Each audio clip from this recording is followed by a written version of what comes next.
Good morning everyone, welcome back to our new blog. তো সকাল সকাল তো কিচেনে আজকে একটু তাড়াতাড়ি উঠেছি, টিফিন আমার হয়ে গেছে।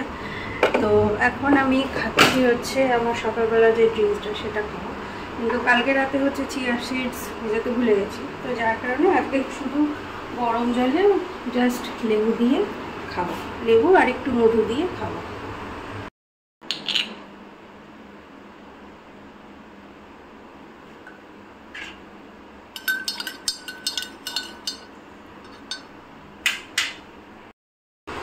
আর ফ্রিজে ছিল এই যে ফুলকপিটা, এটাকে ভাপানোর জন্য গরম জল বসিয়েছিল, এটা দিয়ে দেবো।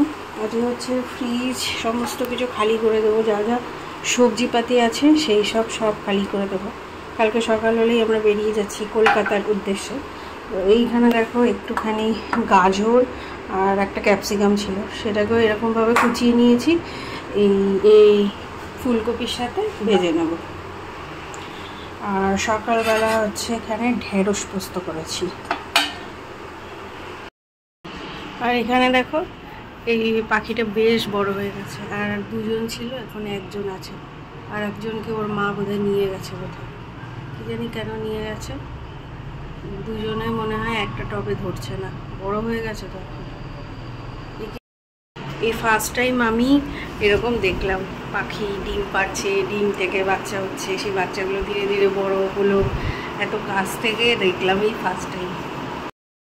আর একজন ওঠারই নাম নেই, কটা বাজে, যে 9:15 বেজে গেছে।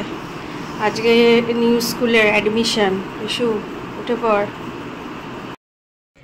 তো এখন বেজে গেছে 10:15, এই জাস্ট দুজনে বেরোলো, রিশুও গেল স্কুলে, কি ওর সাইন লাগে না লাগে তার জন্য গেল। আমি গেলাম না, কেন কি বোধ হয় না আমাকে লাগবে, আর যদি লাগে একদম ভারী স্কুল ফোন করে দেবো, চলে যাব।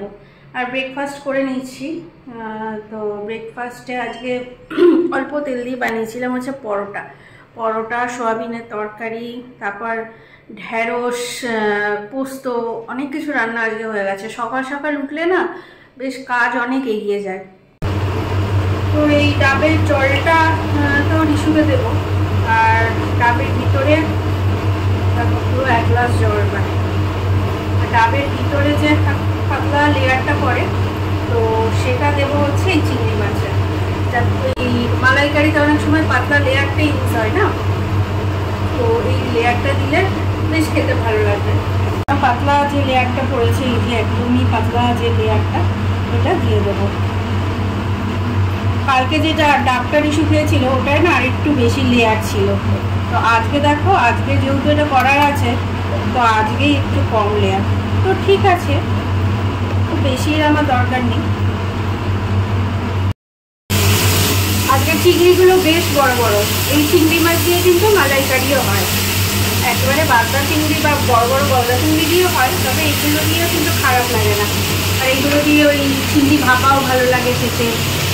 তারপরে ধরো চিলি প্রন যেগুলো হয় সেগুলো খেতেও ভালো লাগে।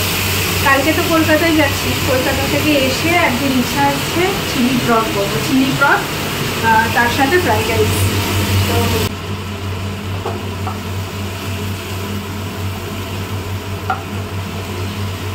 তো ভাবে কিন্তু চিংড়ির বিরিয়ানিও খুব ভালো লাগে।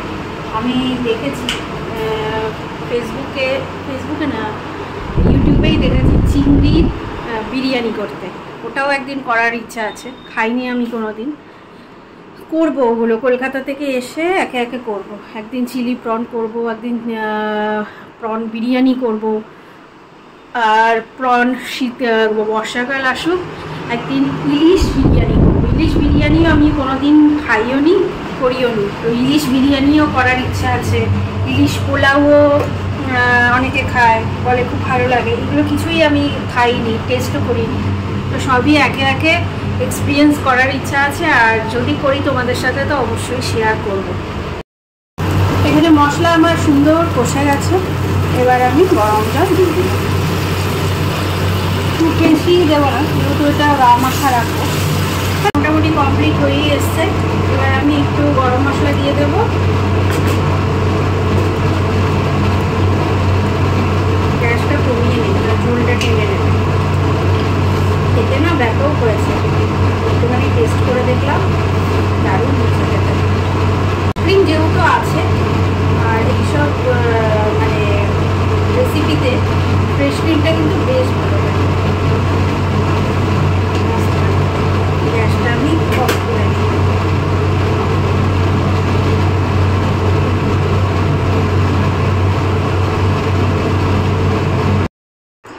তো এই দেখো, এই হচ্ছে আমার ফাইনাল লুক। এটা একদম খেতে একদম মালাইকারির মতো হয়েছে, দারুণ হয়েছে খেতে, একদম মাস্ত হয়েছে। তো ডাস্টিং মফিং সমস্ত কিছু হয়ে গেছে, বেজে গেছে এখন 1টা। তো ভাবছি আজকে একটু তাড়াতাড়ি হয়ে গেছে যখন, একটু নিজেকে প্যাম্পার করা যাক, একটু রূপচর্চা করি। তো কিভাবে রূপচর্চা করব? ঘরোয়া পদ্ধতিতে রূপচর্চা করি। তো যাদের খুব ট্যান পড়ে গেছে, যারা ধরো সি বিচ থেকে সবে ঘুরে আসলে ট্যান রিমুভ হচ্ছে না, তো এই ঘরোয়া পদ্ধতিটা ইউজ করলে কিন্তু অনেকটা ট্যান রিমুভ হবে। তো চলো দেখে নেও কি পদ্ধতিতে ট্যান রিমুভ করা যায়। তো একটা বোলের মধ্যে খুব ভালো একটা শাওয়ার জেল নিয়ে নেবে, যেটা ইউজ করো, মানে একটু ভালো কোম্পানির শাওয়ার জেল নিয়ে নেবে। আর একটু টক দই নিয়ে নেবে।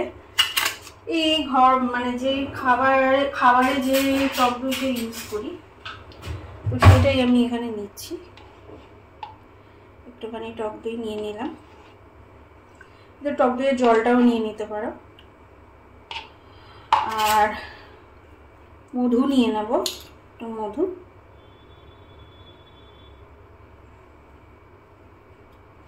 এটা ভীষণ ভালো এফেক্টিভ একটা ট্যান রিমুভের মানে ঘরোয়া পদ্ধতি। আর কফি নিয়ে নেব, এটা হচ্ছে আমার হোমমেড কফি, মা কেরাল থেকে এনে দিয়েছিল, এটা খাবার জন্য এনে দিয়েছিল, তো আমি এই কাজেও একটু ব্যবহার করে নিচ্ছি। তো একটুখানি কফি নিয়ে নেবে, তো নিয়ে এটাকে ভালোভাবে মিক্স করে নেবে।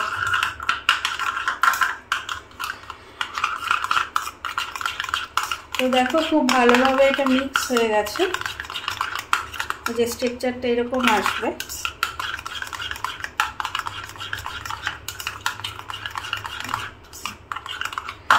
তো এটা পুরো বডিতে অ্যাপ্লাই করতে পারো, এমনকি ফেসেও অ্যাপ্লাই করতে পারো। আর যেখানে যেখানে ধরো ট্যান পড়ে গেছে সেখানে সেখানে দিতে পারো। আর এর মধ্যে লেবুর রস দিলেও ভালো হয়। আচ্ছা, লেবুর রসও দিয়ে দিই, আছে যখন লেবু, তো দিতে অসুবিধা কোথায়। তো না, আন্ডার আর্মসের কালো যে স্পটগুলো থাকে আমাদের, তো সেগুলোও কিন্তু বেশ ভালোভাবে রিমুভ করে। তো অনেক সময় আমরা অনেক জায়গা থেকে ঘুরে আসি, সি বিচ থেকে ঘুরে আসি, বিশেষ করে গরমকালে আমাদের বেরোতেই হয়, যাদের রোজ রোজ বেরোতে হয়, ট্যান কিন্তু একটা আমাদের পড়েই যায়, যতই আমরা সানস্ক্রিন লাগাই কিন্তু ট্যান আমাদের পড়েই। তো এই ঘরোয়া পদ্ধতি যদি ইউজ করা যায়, হ্যাঁ বাজারে অনেক নামি দামি ট্যান রিমুভাল ক্রিম অনেক কিছু পাওয়া যায়, অনেক বডি স্ক্রাবারও পাওয়া যায়, আমিও ইউজ করি, কিন্তু মাঝে মাঝে এই ঘরোয়া পদ্ধতিতে যদি মানে কিছুটা নিজেদের প্যাম্পার করা যায় তাহলে কিন্তু বেশ কাজে দেয়। তো চলো এটা আমি এখন কিছুটা মাখবো, মেখে বেশি না, ওই 5-7 মিনিট মতো রাখবো, তারপরে ধুয়ে স্নান করে নেব। তো আজকে লাঞ্চে আছে হচ্ছে এখানে ওই যে সব জগা খিচুড়ি, যে ভাজাটা ভেজেছিলাম সেটা, আর এটা ঢ্যাঁড়স পোস্ত, সাথে রায়তা, লঙ্কা, আর সেই যে এইটা হচ্ছে চিংড়ির মালাইকারি। এটা খাওয়ার অপেক্ষা আমি আছি আজকে। তো এখন বেজে গেছে সন্ধ্যে 7টা। এখন রিশুর একটু খিদে পেয়েছে, জাস্ট ওর অনলাইন ক্লাস কমপ্লিট হলো। তো বাড়িতে সেরকম কিছু নেই, ম্যাগি ছাড়া আর সেরকম কিছু নেই। তো রিশু বলছি দাদা এখানে খুব সুন্দর একটা দোকানে সিঙ্গাড়া ভাজে, তো তোর জন্য একটু সিঙ্গাড়া নিয়েছি। এখানে রামনবমীর জন্য কত বড় পতাকাটা নিয়েছে। কচুরি সিঙ্গাড়া আনতে গেছি যে দোকানটা, মিষ্টির দোকান, এত ভিড় থাকে সন্ধ্যা হলেই, মানে সন্ধ্যার আগে সব সিঙ্গাড়া বিক্রি হয়ে গেছে। তো কচুরি পাওয়া যায় না, খাস্তা কচুরি, ওটা নিয়ে এসেছি, আর সিঙ্গাড়া নিয়ে এসেছি। এই যে আমাদের সিঙ্গাড়া তো শেষ হয়ে গেছে, খাস্তা কচুরি এনেছি, আর একটা দোকান থেকে পেঁয়াজি এনেছি, আর এই চাটনিটা খুব ভালো করে। আর এখানে এনেছে হচ্ছে গিয়ে জিলেবি। এইগুলোকে জিলেবি অ্যাকচুয়ালি বলে না, এগুলোকে বলে হচ্ছে আমিত্তি বলে এগুলোকে।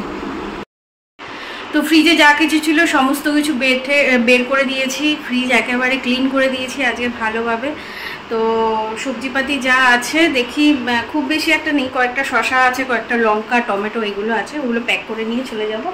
আর এই ধনে পাতাটা ছিল, এই যে ধনে পাতাটা রেখেছিলাম, এটা ভাবছি টমেটো দিয়ে রাত্রিবেলা একটা চাটনি করে নেব। তাহলে কি রিশু তো রুটি খাবে, ওকে রুটি করে দেবো, রুটি ভাতের সাথে খাওয়া হয়ে যাবে। আর এইটুকু ধনে পাতা আর কি নিয়ে যাবো, এটা চাটনি করে নেবো। তো চলো এখন আমরা তাড়াতাড়ি আজকে একটু ডিনার করে নিয়েছি, 10টা 10 বাজে আমাদের ডিনার কমপ্লিট হয়ে গেছে। কালকে একটু তাড়াতাড়ি সকাল সকালেই বেরোনোর ইচ্ছা আছে, যত তাড়াতাড়ি বেরোবো রোদটা কম পাবো, গরমটাও কম পাবো আর কি। যতই গাড়িতে এসি চলুক, বাইরে যে খটখটে রোদ, তাতে গাড়ির এসি অতটা কাজ করে না, তখন গরমই লাগে। তো কালকের জন্য সমস্ত কিছু রেডি হয়ে গেছে, তরি তরকারি যা সামান্য আছে সেগুলো নিয়ে চলে যাব আর কি। তো চলো এখন আজকের মতো এখানে কিচেনে সমস্ত কিছু ক্লিন করে দিয়েছি, কিছু বাসনপত্র আছে ওগুলো জাস্ট ধুয়ে রাখলাম, ওগুলোকে কালকে সকালে তুলে দেবো। আর ম্যাগি বের করে রেখেছি, কালকে সকালে ম্যাগি খেয়ে তারপরে বেরিয়ে যাব। তারপর কোলাঘাট অনেকটা লেটে পড়ে, একটু খিদে পেয়ে যায়, কোলাঘাটে গিয়ে আবার একটু সামান্য কিছু খেয়ে নেবো, আর যাওয়ার পথে ম্যাগি খেয়ে বেরিয়ে যাব। তো চলো, কালকে যাচ্ছি কলকাতায়, কালকে থেকে আবার কলকাতা ব্লগ স্টার্ট হবে। তো চলো আগের মতো টাটা। আর এই কদিনের ভিডিওগুলো ভালো লাগলে প্লিজ লাইক করে দিও, শেয়ার করে দিও, সাবস্ক্রাইব করে দিও। টাটা।